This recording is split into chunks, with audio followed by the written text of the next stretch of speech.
పూర్వం ఋషులు మునులు, అందులో అత్రి మహాముని మహాతపస్వి, ఎలాగైతే అగస్త్య మహాముని లోపాముద్రాదేవితో పాటు దేశ సంచారం చేశారో, అలాగే మహర్షులందరూ కూడా దేశ సంచారం చేసిన వారే.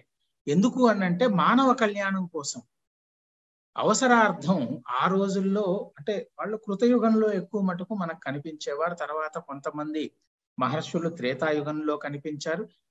మనకి ద్వాపరం వచ్చేటప్పటికి వాళ్ళ కనిపించే ఇది తక్కువైపోతూ వస్తుంది. కలియుగంలో ఇంకా అసలు మనకి దర్శనమే లేదు, ఇంకా మాటే లేదు. కానీ మహర్షులు దేశ సంచారం చేశారు. దానికి ప్రేరేపణ ఎప్పుడూ కూడా ఎక్కువ శాతం నారద మహాముని. ఎందుకు అనంటే లోక కళ్యాణార్థం.